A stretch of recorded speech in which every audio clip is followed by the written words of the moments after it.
IPL কি fixing হয়? খুব খোলামেলাভাবেই হয়। মুম্বাই কি ফিক্সিং এর সাথে জড়িত? মুম্বাই কি এবছর কলকাতার ভাগ্য খুলে দিবে? কারণটা কি? মুম্বাই কিন্তু কোনো সময় বা 2011 সালের পর থেকে কিন্তু তাদের প্রথম ম্যাচ কিন্তু জিততে পারে না। এজন্য কিন্তু অনেকেই প্রশ্ন করতেছে মুম্বাই কি ফিক্সিং করে থাকে? যদি করে থাকে তাহলে কি এতটাই সহজ ফিক্সিং করা? প্রত্যেকটা বছরে কিন্তু মুম্বাই খুবই শক্তিশালী দল নিয়ে নামে। এখন কি এবছর কলকাতার ভাগ্য কি খুলে দিবে মুম্বাই? কারণটা কি?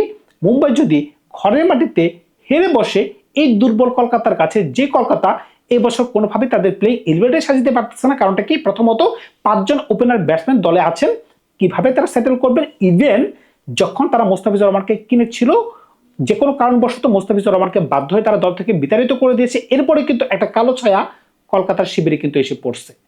হার্ষিত রানা প্রিমিয়াম বোলার, যে কিনা 8 নম্বর পজিশনে ব্যাটিং করতে পারেন, তিনি ইনজুরি কবলে পড়ে দল থেকে ছিটকে পড়ে গেছেন। এমনকি অনেক শখ করে কিনা পাতি রানাকে তারা ইউজ করতে পারতেছে না, কারণ কি? তিনি ইনজুর্ড। কবে তিনি দলের সাথে যুক্ত হবেন সেই প্রশ্ন উত্তর আমরা জানি না। ইভেন আকাশদীপ, যে কিনা ভালো বোলিং করতে পারেন, তার প্রিভিয়াস রেকর্ড ভালো, কলকাতা তাকে কিনেছিল, কিন্তু তিনিও কিন্তু ইনজুরি কবলে পড়ে ছিটকে পড়ে গেছেন।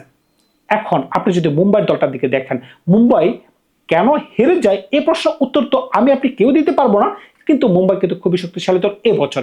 খাতা কলমে যদি আপনি দেখেন, মুম্বাই দলটাকে যদি আপনি সাজানোর চেষ্টা করেন, এইখানে আপনি 8 থেকে 9 জন এরকম প্লেয়ার পাবেন যারা ইন্টারন্যাশনাল ক্যাটাগরির প্লেয়ার। রোহিত শর্মা, সূর্যকুমার যাদব, তিলক বর্মা, হার্দিক পান্ডিয়া, জাসপ্রীত বুমরা, ইভেন যদি আপনি নিচের দিকে আসেন, Mitchell Santner, Trent Boult, Will Jacks, শার্লটন রাদারফোর্ড, সকলেই কিন্তু ভাই বিধ্বংসী বাহিনী।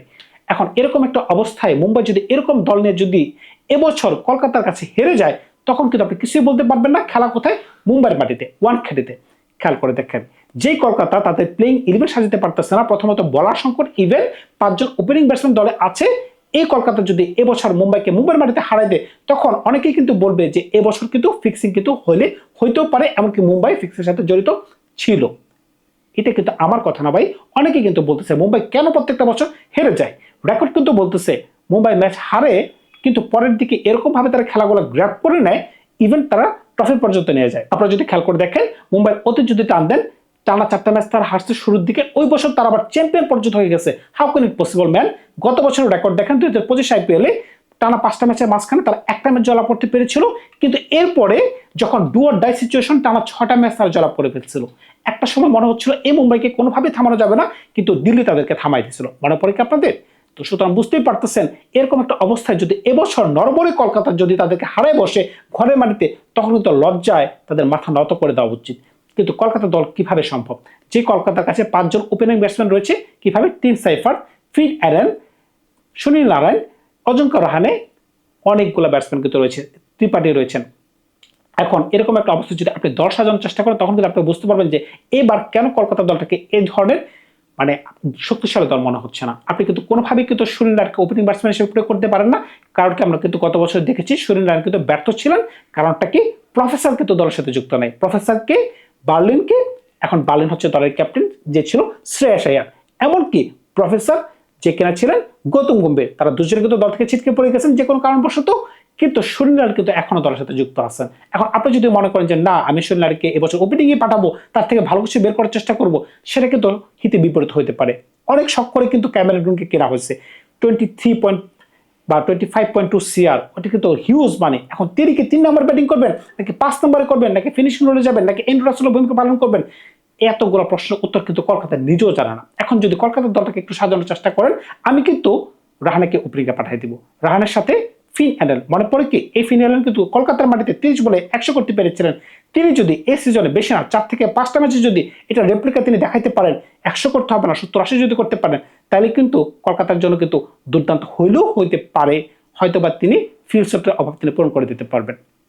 3 নম্বরে ত্রিপাঠী জি, অনেকদিন ধরে কিন্তু তিনি আইপিএল খেলতেছেন। যেহেতু আপনার দলে বাধ্য হয়ে এই ধরনের প্লেয়ার খেলাতে হবে, তাইলে কিন্তু কোনো বিকল্প নেই। 3 নম্বর যদি ত্রিপাঠী হয়, 4 নম্বরে ক্যামেরন গ্রিন।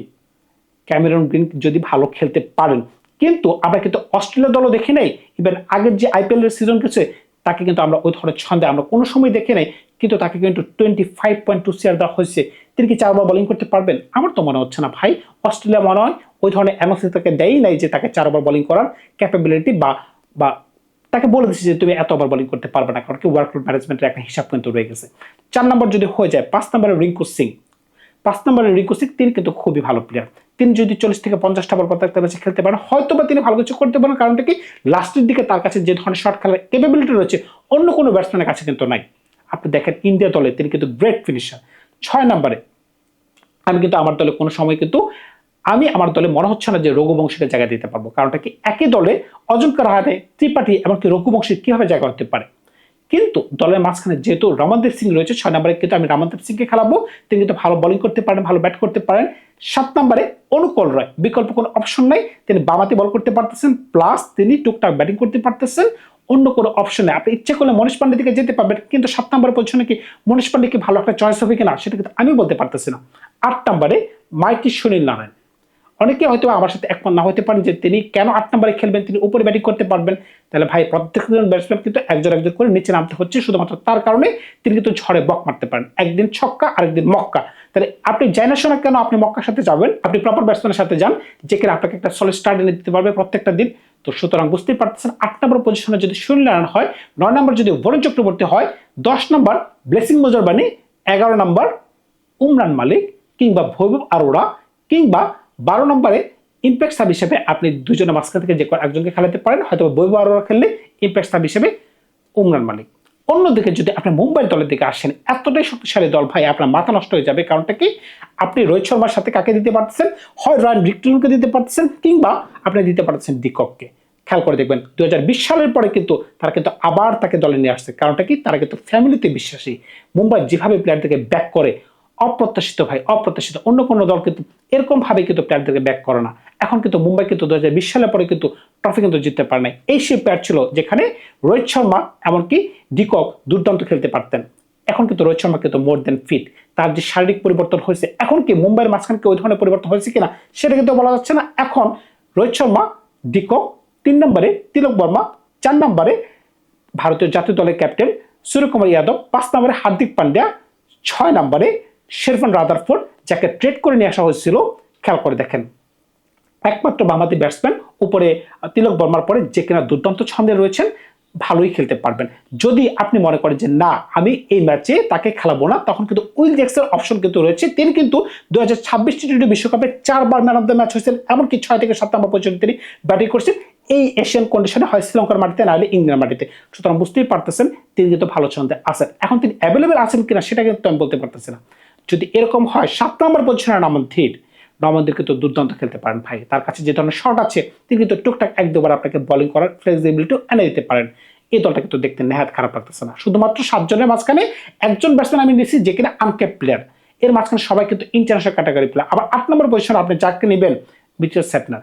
বর্তমানে বামহাতি বোলারদের মাঝখানে তিনি হচ্ছেন তুরুপেটা, সবচেয়ে ভালো বোলিং করতে পারেন।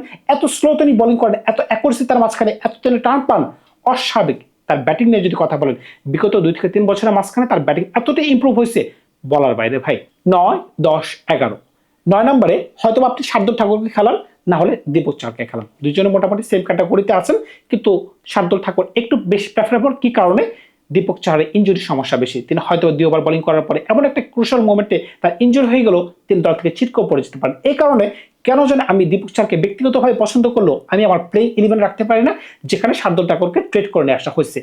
এখন যদি এরকম হয়ে যায়, তাহলে 10 নম্বরে ট্রেন্ট বোল্ট, 11 নম্বরে জাসপ্রীত বুমরা। আপনি খেয়াল করে দেখেন, যদি ট্রেন্ট বোল্ট একটু ভালো বোলিং করতে পারে, সেই সাথে হার্দিক পান্ডিয়া পাওয়ার প্লেতে, তখন কিন্তু মিচেল স্যাটনার যদি 1 থেকে 2 ওভার করেন, আর যদি একটা ওভার জাসপ্রীত বুমরা যদি ওপেনিং এ করতে পারেন, মানে পাওয়ার প্লেতে, তাহলে কিন্তু তাদের পাওয়ার প্লেটা ডান এন্ড ডাস্টেড হয়ে যাচ্ছে।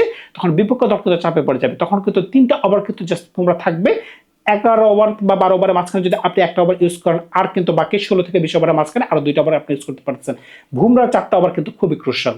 এখন একটাই আপনি ল্যাকিংস আপনি খুঁজে পাবেন এই দলে, যেখানে আপনি ভালো মানের কোনো স্পিনার খুঁজে পাচ্ছেন না, যেখানে আপনি কলকাতা দলে কাকে খুঁজে পাচ্ছেন, বরুণ চক্রবর্তী, ইভেন সুনীল নারায়ণ, দুজনে কিন্তু জায়ান্ট কিলার, দুজনেই কিন্তু জায়ান্ট কিলার বলার। সুতরাং বুঝতেই পারছেন এইখানে একটা মাত্র দুর্বলতা, কিন্তু মায়াঙ্ক মার্কান্ডেকে কিন্তু তারা ট্রেড করে নিয়ে আসছে।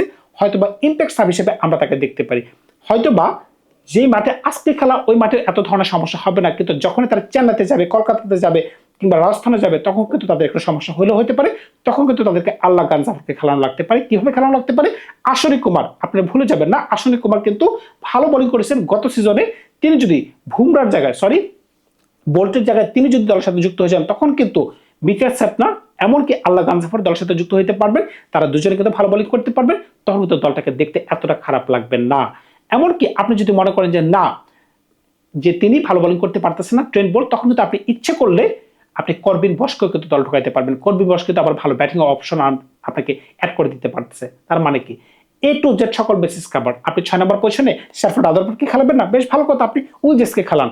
ভাই এরকম একটা শক্তিশালী দল যদি এই বছর প্রথম ম্যাচ হেরে যায়, তাহলে মানুষ তো বলবে যে মুম্বাই ফিক্সিং করে হেরে গেছে। ভাই বরুণ চক্রবর্তী কিংবা সুনীল নারায়ণ কিংবা ক্যামেরন গ্রিন কিংবা রিঙ্কু সিং, এই যে ইম্প্যাক্ট প্লেয়ারগুলো বললাম, যারা ভালো ভালো ইম্প্যাক্ট রাখতে পারবে খেলার মাঠে, যদি তারা ভালো বোলিং করতে পারে, যদি তারা ভালো ব্যাটিং করতে পারে, হয়তো বা যে কোনো দিন তারা যে কোনো দলকে তারা সহায় দিতে পারে যে কোনো কন্ডিশনে। কারণ কি টি-20-তে 1 থেকে 2 জন প্লেয়ার যদি ভালো খেলতে পারে, তাহলেই কিন্তু বিপক্ষ দলকে সহায় দেওয়া সম্ভব। ধন্যবাদ সবাইকে, ভালো থাকবে। আপনার নতুন কোনো গল্প নেই, খুব শীঘ্রই হাজির হবো আপনাদের সাথে।